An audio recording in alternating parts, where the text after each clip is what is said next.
المدير الفني للأهلي يخطط لمنح اللاعبين راحة يوم الأربعاء مع السفر صباح الخميس إلى الجزائر لخوض مران الفريق هناك استعدادا لمواجهة شبيبة القبائل.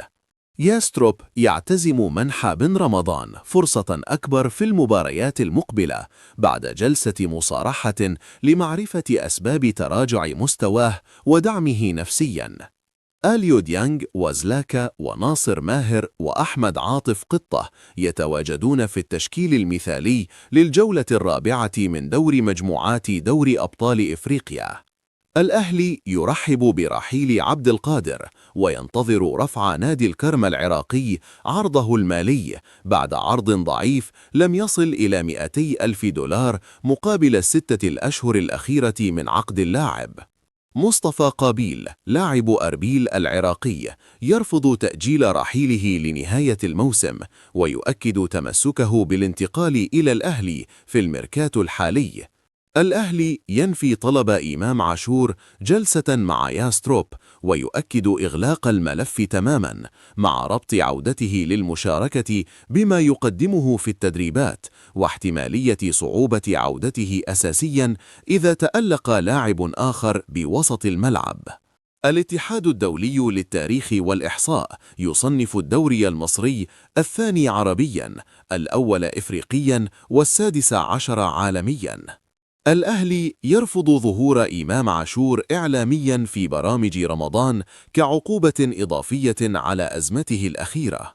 مطالب الجزيرة الإماراتي تعرقل عودة إبراهيم عادل لبيراميدز، بينما الأهلي يكتفي بالاستفسار المالي مع اهتمام أندية أوروبية متوسطة بضمه إعارة. الأهلي يأمل في تألق رضا سليم مع الجيش الملكي المغربي لتسويقه وبيعه نهائيا بعد انتهاء الإعارة. طارق العشري المدير الفني للإسماعيلي يؤكد صعوبة مواجهة الأهلي المقبلة، مشددا على أن فريقه سيقاتل لتحقيق نتيجة إيجابية. محمد عبد المنعم مدافع المنتخب يسابق الزمن لاستعادة لياقته والعودة أساسيا في المباريات القادمة.